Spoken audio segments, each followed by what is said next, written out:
Então, irmãos, eu quero desafiar os irmãos hoje, diante desse quadro que a gente está passando, um quadro agravado, um quadro difícil, a gente poder tomar algumas atitudes importantes da nossa vida diante do Senhor. Nós estamos vivendo numa situação de pandemia já por um ano. E essa situação, vocês estão vendo, só está se agravando, né?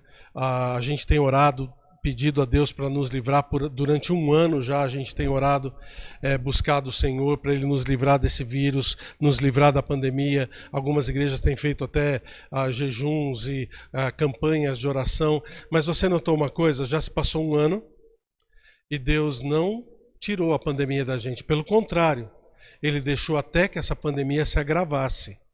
Então, eu tenho uma convicção muito forte no meu coração que a gente precisa mudar um pouquinho o rumo das nossas orações. Sabe, parar um pouco de orar para que Deus nos livre dessa pandemia. Não estou dizendo para você não orar mais para isso, pode continuar orando, mas enfatiza um pouquinho a coisa diferente. Porque Deus ele tem um propósito para tudo isso. Nós já oramos durante um ano para Deus nos livrar disso e Ele não quis. O que Ele quer então? Qual é a vontade de Deus para a gente? Eu tenho certeza que o que Ele quer é que o mundo seja impactado pela ideia de que só Ele tem poder sobre a gente. E Ele quer que a gente mude um pouco o rumo das nossas orações para cumprir o seu propósito. E qual é o propósito principal de Deus? É que almas cheguem ao conhecimento dEle. Então, irmãos, eu tenho certeza no meu coração de que Deus quer que a gente comece a prestar mais atenção nas almas que Deus colocar na frente da gente, nas pessoas que não conhecem Deus e que precisam de nós o tempo todo. Nós temos que levar almas ao conhecimento do Senhor de uma forma muito mais severa, muito mais forte, por causa dessa situação em que nós estamos vivendo. Você sabe, o mundo está alarmado e Deus está nos alertando para que a gente possa retomar a situação que Ele ensinou para nós lá no Novo Testamento, que Ele ensinou para as igrejas do Novo Testamento, antes que as tradições das igrejas fossem instituídas no nosso mundo. Nós temos muita tradição na nossa cabeça, que são tradições institucionalizadas. Olha só, da instituição da igreja, sabe? Daquela coisa de ser uma igreja, ser um clero, um templo, um culto, que a gente centraliza tudo em cima daquilo. E não é isso que Deus quer da gente. Eu tenho certeza que Deus quer que a gente comece a mudar os nossos pensamentos. Em duas ideias principais, por exemplo, tem duas ideias ou dois paradigmas, como a gente fala, que a gente precisa quebrar nas nossas vidas. A primeira é que as pessoas se convertem na igreja. Sabe aquela coisa de você trazer as pessoas para a igreja para que elas se convertam? Quando você está evangelizando alguém, a primeira frase que você fala é: eu quero convidar você para ir para a minha igreja. Olha, a gente também leva pessoas a Cristo aqui na igreja, mas eu acho que não é esse o propósito principal de Deus, não. E outra ideia que a gente precisa mudar na vida da gente é que a gente não consegue evangelizar. Que a gente tem que levar a pessoa para o pastor ou para aquele irmão que é mais experiente, para que o pastor ou essa pessoa fale de Jesus para esse nosso amigo. Não, o que a gente tem que fazer é quebrar esses paradigmas. Sabe aquela coisa de você falar: eu não sei evangelizar? Você sabe sim. E eu quero mostrar isso para você de uma forma bem séria, porque é isso que Deus quer da gente. Deus quer que a gente mude um pouco o nosso pensamento. Você notou? Foi Deus quem tirou o hábito da gente vir para a igreja. Foi Deus quem tirou o hábito das nossas ações serem centralizadas no prédio, no templo da igreja. Ele quer que a gente faça uma descentralização. Descentralização. Ele quer que a gente leve o evangelho para onde a gente está. E com isso, essa descentralização da pregação do Evangelho, tem duas ideias bíblicas básicas. E eu quero que você preste bastante atenção nessas duas ideias básicas. Primeira ideia é que cada casa é uma igreja. E a segunda ideia é que cada crente é um fazedor de discípulos. Pegou? Cada casa é uma igreja. Isso é importante porque era assim no Novo Testamento. Quer ver? André, me ajuda aí. Você está aí, abre a sua Bíblia em Romanos capítulo 16. Romanos capítulo 16. Aqui em Romanos capítulo 16, nós estamos com o apóstolo Paulo fazendo uma saudação para a igreja de Roma. Mas é a igreja de Roma. Mas note como a igreja, a única igreja de Roma, ela se reunia em várias casas. Dá uma olhada no versículo 5. Ele fala assim: saudai igualmente a igreja que se reúne na casa deles. Está falando aqui das pessoas com as quais ele estava saudando em Romanos. Olha o versículo 14 agora. Saudai Ansícrito, Flegonte, Hermes, Pátrobas, Hermas e os irmãos que se reúnem com eles. Será que cada um desses aqui tinha um pedacinho da igreja na sua casa? Porque vários irmãos estavam se reunindo aqui com eles. Olha o versículo 15. Saudai Filólogo, Júlia, Nereu e sua irmã Olimpas e todos os santos que se reúnem com eles. Apesar de ser uma única igreja, eles estavam se reunindo aonde? Nas casas dos irmãos. Essa é a ideia do Novo Testamento, irmãos. Descentralização do Evangelho. E Deus fez com que isso acontecesse com a gente. Não é só aqui em Roma, não. Olha 1 Coríntios, um pouquinho mais para frente. Está com a sua Bíblia aí? 1 Coríntios, capítulo 16, também lá no finalzão de 1 Coríntios 16, versículo 19. Olha só o que diz aqui. As igrejas da Ásia vos saúdam. No Senhor, muito vos saúdam Áquila e Priscila, e bem assim notem, a igreja que está na casa deles. Eles estavam falando de Áquila e Priscila, que tinham uma igreja na sua casa. Mais para frente, Colossenses capítulo 4, versículo 15. Colossenses capítulo 4, versículo 15. Saudai os irmãos de Laodiceia e Ninfa e a igreja que ela hospeda em sua casa. E agora, só para a gente encerrar, vai lá para Filemão. Filemão, aquela cartinha antes de Hebreus. Filemão, olha o versículo 2, que está escrito lá. E a irmã Áfia e a Arquipo, nosso companheiro de lutas, e a igreja que está em tua casa, graça e paz a vós outros, e assim ele vai. E a gente vê aqui que em várias situações as igrejas estavam nas casas. A igreja realmente só virou instituição, foi institucionalizada, ela só se reunia em templos depois, do século III, quando Constantino, o imperador romano, fez com que isso acontecesse. Mas antes disso, a igreja estava se reunindo nas casas. Então essa é uma coisa muito importante. E nós aqui, essa ideia de levar o evangelho para as casas não é nossa, não foi invenção nossa. É invenção aqui do próprio Deus. Para que o povo de Deus pregue o evangelho onde as pessoas estão, próximas às pessoas. Aqui na nossa igreja, nós chamamos isso de células. Tem outros nomes que são colocados, grupos pequenos, cultos em lares ou coisas parecidas. Nós aqui na igreja chamamos de células, onde o próprio DNA da igreja está colocado nas casas individualmente. Então, quando a gente faz uma célula e a gente abre a nossa casa para montar uma célula nessa casa, o que nós estamos fazendo é levando o evangelho para as pessoas que estão ao nosso redor, em vez de centralizar elas na igreja. Lembra da ordem do Senhor, né? Vão e pregam o evangelho, ide pregar o evangelho. Não é vão e tragam as pessoas para o evangelho. Não é para trazer para a igreja. É para a gente sair da nossa zona de conforto, do lugar onde a gente está e ir para levar o evangelho para as pessoas, tá bom? Então não esquece disso. A primeira coisa que a gente tem que lembrar é que cada casa precisa ser uma igreja. E qual foi a outra coisa que eu falei? Cada crente é um fazedor de discípulos. Todos nós temos a ordem do Senhor de sermos fazedores de discípulos. Ide por todo o mundo, pregar o evangelho a toda criatura. Ide fazei discípulos, batizando-os em nome do Pai, do Filho e do Espírito Santo.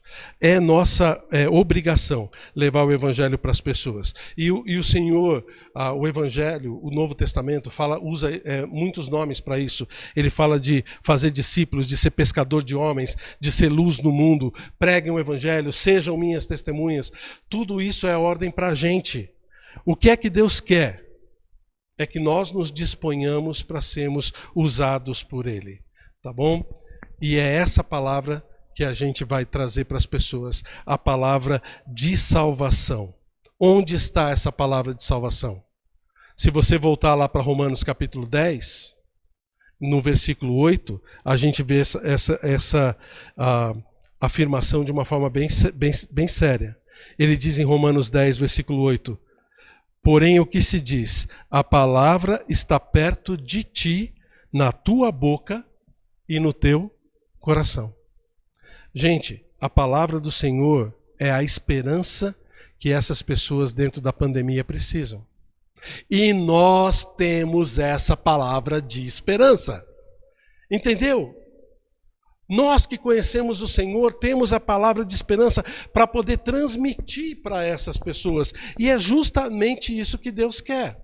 E nessa sequência, você está comigo aí em Romanos 10? Abra sua Bíblia ali em Romanos 10, porque nós vamos ver a sequência que você já conhece bem, com respeito à dinâmica da salvação. A partir do versículo 13, o apóstolo Paulo fala dessa dinâmica da salvação, que é muito importante, que muitas vezes a gente passa por ela quando a gente está fazendo um culto de missões, e esquece de aplicar ela para as nossas próprias vidas. Então, o que eu quero fazer com você hoje é incentivar você a se engajar nessa dinâmica, nesse processo de salvação das pessoas e nos deixar sermos usados pelo Senhor.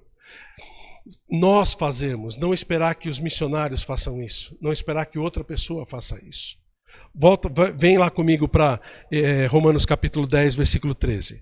Olha só o que diz a palavra de Deus. Está comigo aí? Diz assim, porque todo aquele que invocar o nome do Senhor será salvo. Beleza? Está concordando com isso?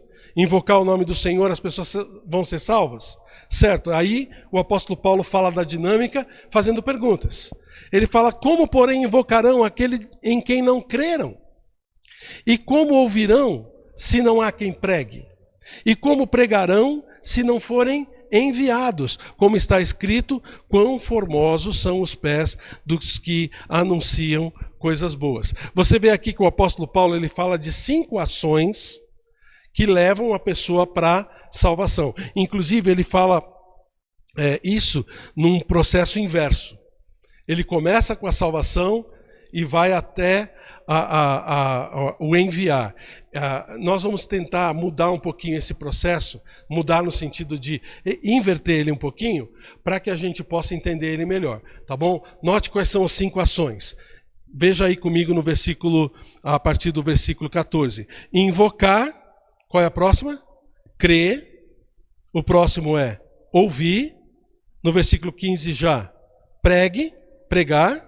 E termina com enviar, tá? Nós vamos fazer o contrário, nós vamos começar com enviar, para a gente poder entender esse processo de uma forma melhor. E nós vamos conversar como nós podemos ser usados por Deus dentro desse processo de salvação.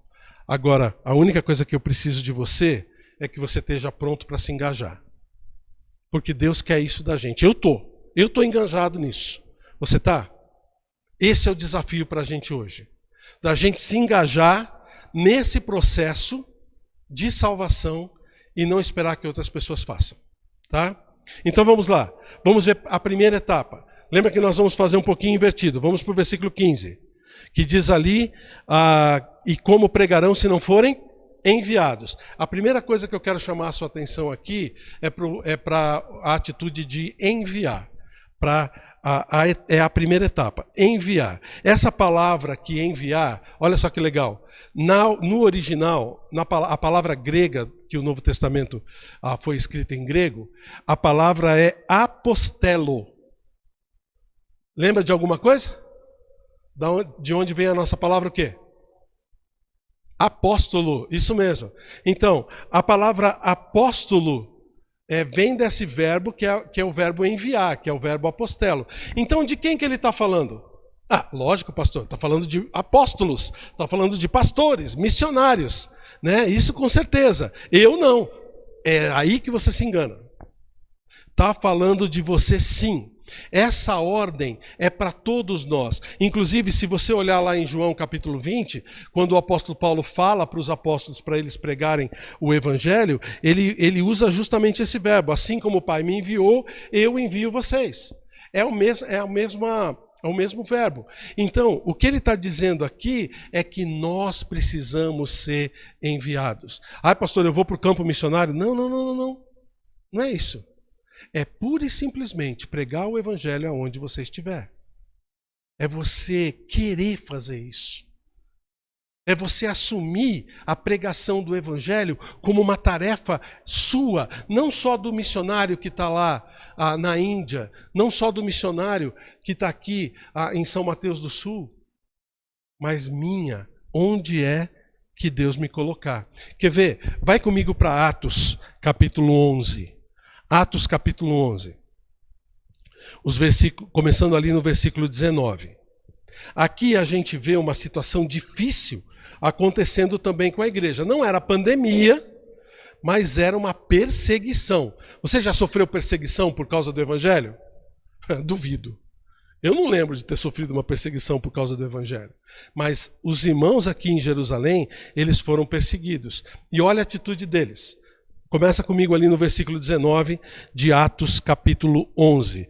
Diz assim: então, os que foram dispersos por causa da tribulação que sobreveio a Estevão, se espalharam até a Fenícia, Chipre e Antioquia, não anunciando a ninguém a palavra, senão somente aos judeus. Lembra que eles estavam em Jerusalém, o evangelho veio dos judeus, e eles estavam então pregando o evangelho quando saíram de Jerusalém sendo perseguidos, chegaram nessas cidades e foram procurar quem? Os judeus. Mas olha só que interessante, alguns deles, porém, que eram de Chipre, de Cirene e que foram até Antioquia, falavam também aos gregos, anunciando-lhes o evangelho do Senhor Jesus. E olha só, a mão do Senhor estava com eles e muitos, crendo, se converteram ao Senhor. O que eles fizeram? Assumiram para si o envio. Assumiram para si a mensagem de levar a Jesus para as pessoas que estão ao redor delas. Essa tem que ser o nosso engajamento também. Irmãos, nós temos o hábito ou a tendência de nos relacionar mais com pessoas que também já são crentes. Até as nossas atividades, para pensar como igreja, são voltadas muitas vezes para nós mesmos. Sabe o que Deus fez esse ano? Ele fez com que a gente parasse com isso. Nem nos reunir a gente está podendo mais. Olha só, a igreja aqui está vazia. Num domingo à noite. Quem ia pensar que isso podia acontecer? O que acontece é que Deus fez isso com a gente. Com que propósito? Simplesmente para a gente ficar distante um do outro? Não, a vontade dele é que a gente fique unido. Mas o propósito de Deus é que a gente parasse de prestar atenção nos cultos, parasse de prestar atenção somente nos pastores e missionários e começasse a assumir a gente o envio. Assumir a gente como enviados para o Senhor. Lembra que a gente falou um tempo atrás dos crentes SSS? Lembra? Salvo, sentado e satisfeito. Não é assim que a gente precisa ser. Deus fez com que essa pandemia acontecesse para que a gente se mexesse, para que a gente saísse da nossa zona de conforto e parasse de ficar orando uns pelos outros, orando por nós, pelos nossos próprios pedidos, e saíssemos pregando o evangelho para as pessoas. Esses irmãos aqui de Atos, quando se viram em uma perseguição, numa situação difícil, o que eles fizeram? Foram para onde eles estavam e levaram o evangelho para quem eles encontravam. E a mão do Senhor, você notou? Estava com eles. E as pessoas iam crendo e se convertendo ao Senhor. Você já levou uma pessoa a Jesus? Mas de verdade, chegando ao ponto de orar com essa pessoa e trazer depois essa pessoa para o nosso convívio e fazer com que ela fosse um verdadeiro discípulo de Jesus, é isso que Deus quer de você, meu irmão, minha irmã. Deus quer que a gente se sinta enviado, que a gente se sinta como um missionário aonde a gente estiver, e que esse versículo não seja usado somente para os missionários, mas para a gente também. Eu sou um enviado do Senhor. Você é um enviado, uma enviada do Senhor, para pregar o evangelho aonde você estiver, pregar o evangelho na luz que Ele coloca em você. Eu estou sendo enviado. Pegou? É isso que Deus quer da gente. Essa é a primeira etapa. Você se enganjar para você se enganjar nessa obra, para que você se sinta enviado pelo Senhor, tá bom? Segunda atitude aqui, segundo verbo, segunda etapa, é o quê? Pregar. Olhou ali no versículo 15? Ele fala assim: como pregarão se não forem enviados? Pregar. Agora, o que é pregar o evangelho? Ah, pastor, é o que você está fazendo aí. Pregar é você chegar na frente do microfone, na frente da câmera e falar da Bíblia para a gente. Tá, eu estou fazendo isso, eu estou pregando também. Mas pregar o evangelho é simplesmente anunciar ao Senhor as coisas que Ele quer que a gente anuncie. É abrir sua boca. Simplesmente. Abra sua boca e fala de Jesus para as pessoas que estão ao seu redor. Ou você é um daqueles crentes agente secreto? Sabe qual que é? Aquele crente agente secreto é aquele que está engajado numa sociedade, no trabalho, na vizinhança e tal, mas ninguém sabe que ele é crente. Tem isso, André? Ninguém sabe que a pessoa é crente. Você é assim? Você nunca falou de Jesus para as pessoas? Você tem relacionamentos sociais, tem relacionamento com pessoas, mas você nunca fez uma apresentação do evangelho para as pessoas que às vezes você trabalha com elas ou convive com elas durante muito tempo. Nós não podemos ser assim, irmãos. Nós temos que pregar o evangelho, falar do plano de salvação para as pessoas. Deixa eu falar para você, pregar não é você ficar insistindo ou sendo chato com as pessoas, não. É você, não é você tentar convencer as pessoas à força. Convencimento, a gente vai ver, é uma coisa que o Espírito Santo vai fazer. É Ele quem convence os pecadores do pecado, da justiça e do juízo. Pregar é apresentar o plano de salvação para as pessoas de uma forma que elas entendam que o único caminho para chegar até Deus é o Senhor Jesus Cristo. Ele é o caminho, a verdade e a vida. Ninguém vai ao Pai senão por Ele. Não é através de uma igreja, não é através de ser batizado, não é através de cumprir promessas, mas é o único Senhor, o único caminho é o Senhor Jesus Cristo. E aí a gente pode fazer várias coisas, né? Lembra do plano da mão? Aquele plano que a gente ensinou para vocês, falando a respeito do Evangelho usando os seus dedos. Deus, eu tenho uma boa notícia para você. Você é um pecador, Cristo morreu por você, você precisa fazer uma decisão ao lado de Cristo e se tornar uma nova criatura. Lembra? Não lembra? Eu mando para você depois, pede para mim. Eu mando para você. É um plano simples, usando só poucos versículos para falar de Jesus para as pessoas. Ah, mas eu me perco, pastor, eu não sei como fazer. Ah, usa um folheto então. Vem aqui na igreja, pega os folhetos, você não tem folheto lá na sua casa? Pega um folheto e fala, olha, isso aqui eu quero trazer para você porque é uma mensagem da palavra de Deus específica para você. Ou dá um estudo bíblico para eles. A gente tem vários estudos aqui de salvação que você pode levar para as pessoas, abrir a Bíblia em casa e elas mesmas levarem, aprenderem do Evangelho. Não está com nada disso à disposição? Dê o seu próprio testemunho pessoal. O que Jesus fez com você na sua vida? Ah, mas eu não lembro de nenhum versículo, pastor. Não tem problema, fala de você. Fala do que Jesus fez com você. Mas o que é importante é você levar o Evangelho, pregar o Evangelho. Assim você vai estar pregando. Outra coisa, pregar o Evangelho não é só falar de Deus não, tá? Porque muita gente fala de Deus. Todo mundo fala isso. Sabe aquelas frases do tipo, Deus é tudo, sem Deus nós não estamos nada, nós não temos nada, Deus está no controle, Deus te abençoe, só por Deus. Lembra das frases que as pessoas falam? Ah, mas eu falei de Deus para a pessoa quando eu disse Deus te abençoe. Não, todo mundo fala isso. Não é isso que nós estamos falando. Nós estamos falando que pregar é você falar para a pessoa da importância do sacrifício de Cristo por ela, que ela tem pecado, e esse pecado não deixa com que ela entre no céu. Esse pecado afasta ela de Deus. E Cristo veio e morreu por essa pessoa, e Ele abriu para nós o caminho da vida eterna. A pessoa precisa entender isso. Se você não falou isso, você ainda não pregou. Pregar o Evangelho é levar a pessoa, levar para a pessoa esse plano de salvação, falando a respeito do pecado, falando a respeito do sacrifício de Cristo, falando a respeito de entregar a sua vida ao Senhor. Então isso é muito importante, tá? Então, quando você se sentir enviado por Deus e Deus colocar aquela pessoa na sua frente, prega de verdade o Evangelho para ela. Não só tapeie, não. Prega o Evangelho de forma que ela possa entender e partir para a terceira etapa, que é o que mesmo? Ouvir. Como ouvirão se não há quem pregue?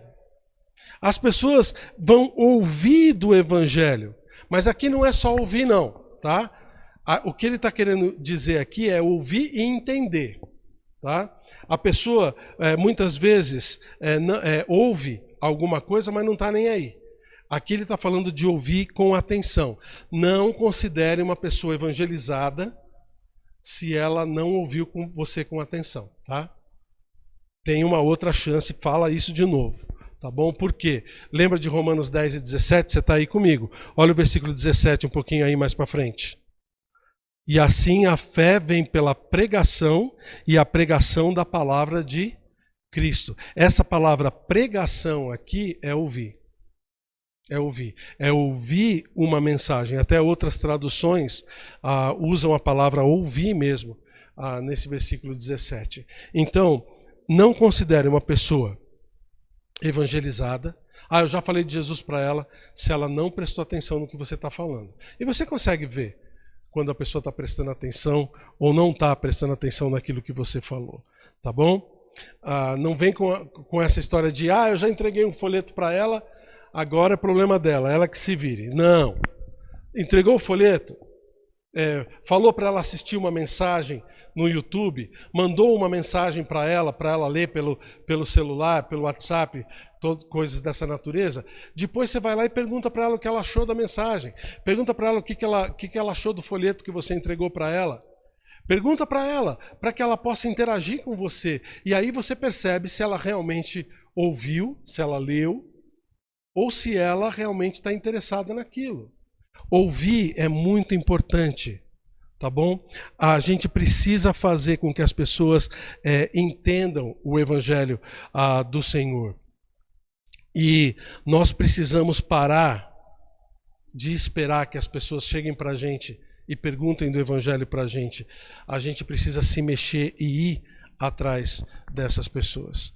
Eu estava falando com alguém essa semana e a pessoa disse, pastor, eu estava falando com uma pessoa, uma amiga minha, e ela até me perguntou a respeito da minha igreja, tudo, e eu respondi, mas como ela não falou mais nada, eu fiquei quieto.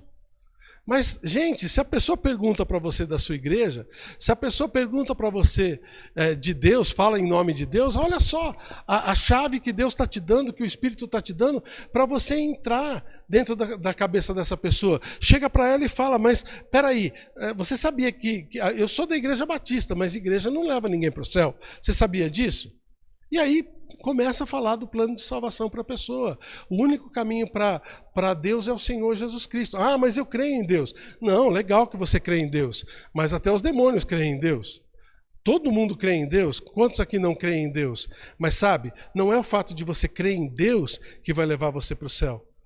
É o fato de você entregar a sua vida a Cristo. Por quê? Porque nós somos pecadores e Cristo morreu por nós, entregando a sua vida naquela cruz pelos nossos pecados. E aí você entra com o plano de salvação. Entende? A pessoa vai ouvir realmente aquilo que ela precisa ouvir. E aí você vai ter certeza de que essa pessoa entendeu o que você está falando. Bem, pode ser que ela não aceite. Pode ser que ela até rebata o que você está dizendo com as suas filosofias e coisas dessa natureza. Mas isso é problema seu? Não. O seu problema, o nosso problema, é deixar bem claro para a pessoa o plano de salvação. E aí vem a próxima etapa, que é crer. Olha o versículo 14. Como, porém, invocarão aqueles em quem não creram?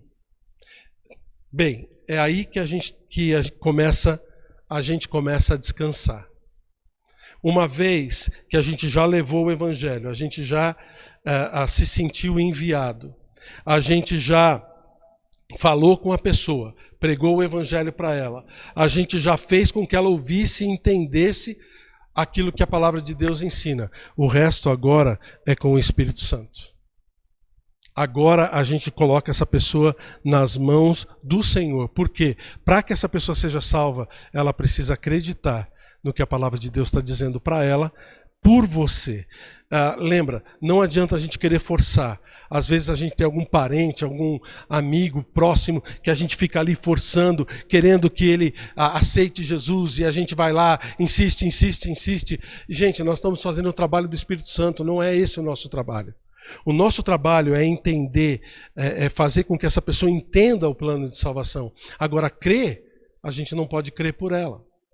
Uma vez, algum tempo atrás, não faz muito tempo, que é quando eu era jovem, eu estava no acampamento e um rapaz que não era salvo começou a conversar comigo, e ele era um desses nerds, sabe? Uma dessas pessoas que eram muito estudiosas, tinham um conhecimento de ciência muito grande, e eu, através da ciência, eu também gostava disso naquela época, né? Através da ciência, através da astronomia, através do corpo humano, eu comecei a mostrar para ele que Deus era verdadeiro e que se não houvesse esse Deus, nada daquilo ia acontecendo. E nós ficamos por mais de 2 horas conversando a respeito disso, até que deu o horário da gente ter que ir para os quartos, dormir. A gente estava num acampamento. E no final da conversa, eu convenci ele que ele precisava receber Jesus como seu Salvador, e ele até fez uma oração comigo. No dia seguinte, ele acordou dizendo que eu tinha feito lavagem cerebral nele. Entendeu? Eu convenci o cara, consegui convencer o cara, mas adiantou alguma coisa? Não. O convencimento mesmo vem do Espírito Santo. Lembra de João capítulo 5, versículo 24? Olha aí comigo. João capítulo 5, versículo 24.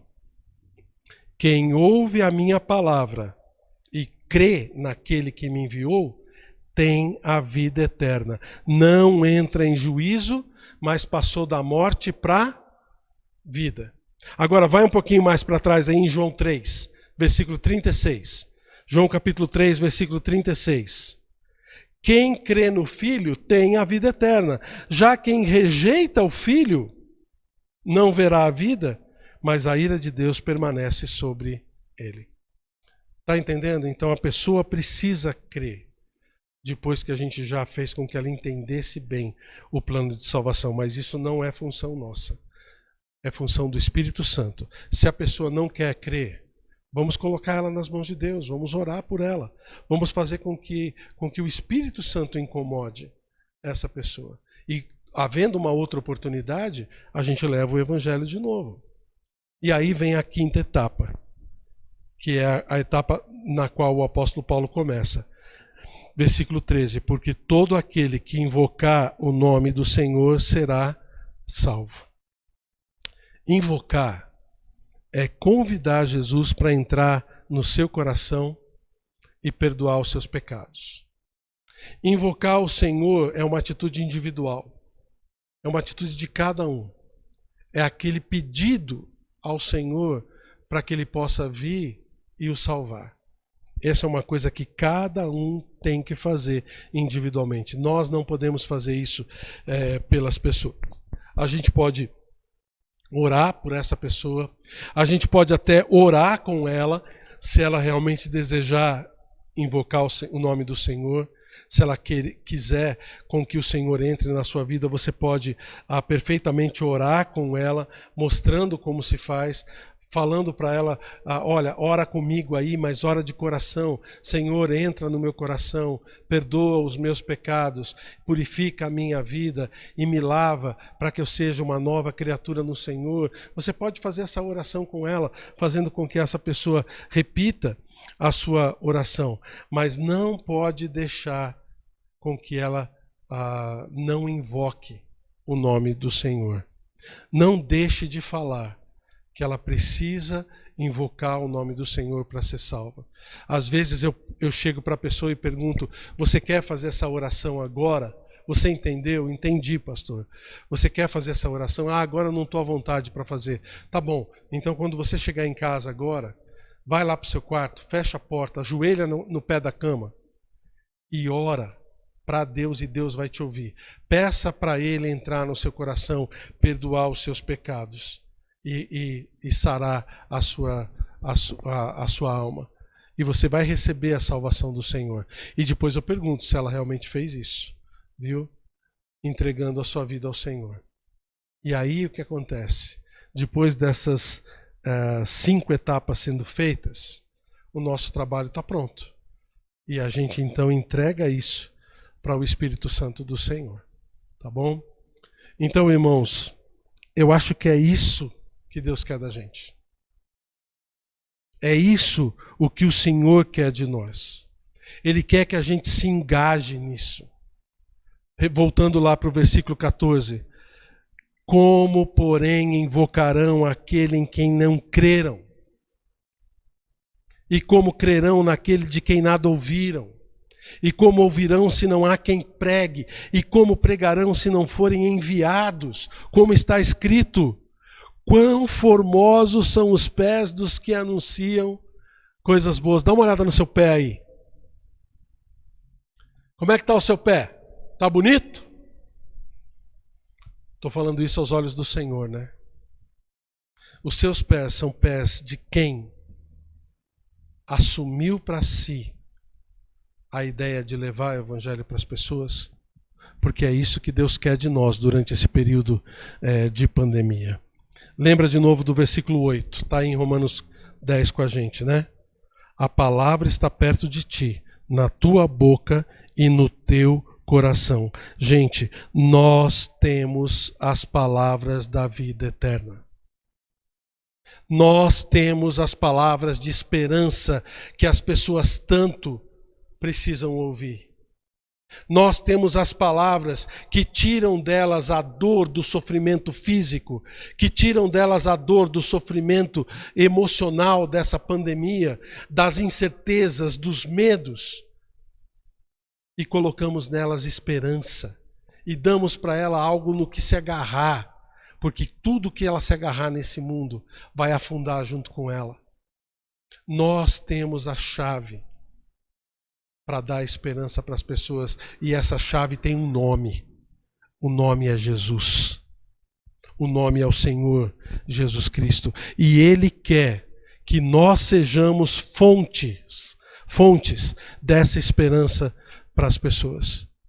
Que nós jorremos as palavras da vida eterna para essas pessoas. E por isso Ele nos deu até a sua autoridade. Ele fala, a mesma autoridade que o meu Pai me deu, eu dou para vocês agora. Então vão e façam discípulos. Onde? Onde você estiver, na sua casa, nas suas redes sociais, através do WhatsApp. Manda mensagens. Leva o evangelho para as pessoas. Ore para que as pessoas possam ver em você Cristo e não deixe de levar o evangelho para cada uma delas. Peça ao Senhor que nessa semana você possa falar do evangelho para alguém. Mas assim, completamente, tá? Até que a pessoa entenda e você possa chegar para ela e falar: você quer receber Jesus como seu Salvador? Você quer crer nele como seu Salvador? E aí é com o Espírito. Mas você tem que chegar nesse ponto, tá bom? De chegar para a pessoa e falar: você entendeu? Você quer receber Jesus como Salvador? Eu posso te ajudar. A partir daí é com o Espírito. Tá? Pronto? Vamos lá? Aonde a gente estiver, em casa, nas redes sociais, no trabalho, na vizinhança, na família, vamos nos engajar, porque é isso o que o Senhor quer de nós, que nós realmente nos engajemos para Ele, nos engajemos nessa tarefa de levar o Evangelho para o Senhor. Como é que está o seu coração? Você está com o seu coração pronto para levar o Evangelho para as pessoas? Porque saber disso a gente sabe. Eu quero saber se você realmente está pronto. Nós vamos cantar agora um hino, que é uma oração também. Sonda-me, Senhor, e me conheces. Ele sabe o que está dentro da gente, né? Ele sabe o que está no nosso coração. Então, nesse momento, enquanto você estiver cantando, como uma oração, tá bom? Você abra o seu coração para Ele. Senhor Deus, nós te pedimos que agora, essa canção que vamos cantar agora, seja realmente a nossa oração. E que nós nos disponhamos para sermos enviados pelo Senhor para levar o Evangelho para as nossas, para as pessoas que estão ao nosso redor. Abra, Senhor Deus, a nossa mente para que as nossas casas sejam abertas para a pregação do Evangelho. Que nós possamos, Pai, abrir tudo aquilo que o Senhor nos deu, para que quando o Senhor permitir, tragamos as pessoas para poder ouvir do Evangelho aonde nós estivermos. Senhor, obrigado pela Tua palavra que foi trazida para a gente hoje. E que o Senhor toque nos nossos corações, sonda-nos, Senhor, e ajuda-nos a fazer a Tua vontade. Vamos cantar, em nome de Jesus.